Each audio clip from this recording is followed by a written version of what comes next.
My question is that would you explain, in your message you had referenced several times this transdispensationalized idea, and who are its proponents, and does this kind of inclusivism mean that someone has abandoned the gospel? Yes, the question about, I did make reference to the phrase transdispensationalism, almost sort of throwing it away. At the same time, I know it provoked some discussion and thought. It is a term that, to my knowledge, has only been used by one person, and that person is Tony Evans in a book entitled Totally Saved. That book came out, I think, in the year 2002. It was published by Moody Press. It is a book that endeavors to give a very, very simple and basic understanding of salvation. At the end of the book, there is a chapter in which the question comes up about people who have never heard the gospel. And in that section, Tony writes that people who never hear the gospel, if they will accept whatever light they have, God will acknowledge that as sufficient for their salvation. That in itself is a departure from historic Christian gospel. We would say that if someone lives up to the light they have, then the Lord, who is not limited in His capacity to deliver the truth, will bring the full light. And that no one could ever be saved apart from Christ. This is more of the kind of thing that Tony Campolo says, that people are being saved by Jesus who don't even know there is a Jesus. This is that wider mercy view, as it's called. This is also under what has been termed natural theology. That natural theology will lead someone to God, and if the person doesn't have access to the gospel, then God's not going to hold them responsible for what they don't know. And that's essentially the argument of this book, that in this in the world there are going to be people who never hear the gospel.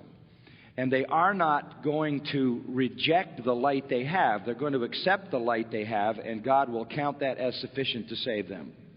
And then comes the interesting comment that He does this by transdispensationalizing them. That is, treating them as if they were living in another dispensation.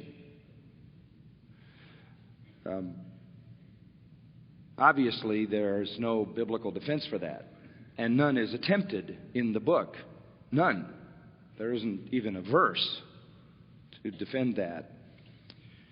Furthermore, living up to natural human light, apart from the revelation of the true and living God, wouldn't save anybody in any dispensation. But it is a very strange thing, and to this degree, to the degree that He gives salvation to those who have never heard the gospel, it's a departure from what we believe the Scripture teaches. And this is part of a pretty big movement. Carlton Pearson came up with a form of this view.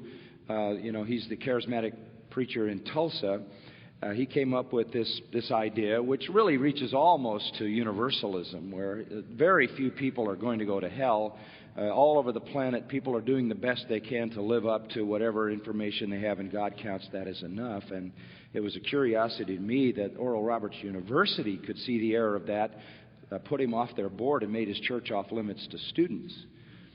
So this is a serious issue. There was a radio interview that followed that book that's available. You can get the transcript of that radio interview, in which the host was interviewing Tony Evans and said to him, if you're saying if a Hindu looks up and says, I know you're up there somewhere, I don't know who you are, but I'd really like to know you, God will count that as sufficient for salvation.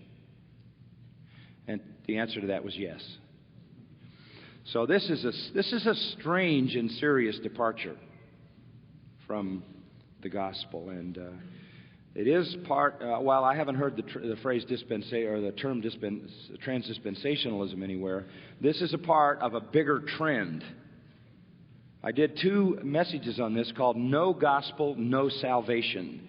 So if you want treatment of that, you could get those 2 tapes: "No Gospel, No Salvation." Natural theology is enough to damn you. It's not enough to save you. So that's, and you know, when you sort of shake in your boots when you realize that this doesn't cause a horrific outcry everywhere.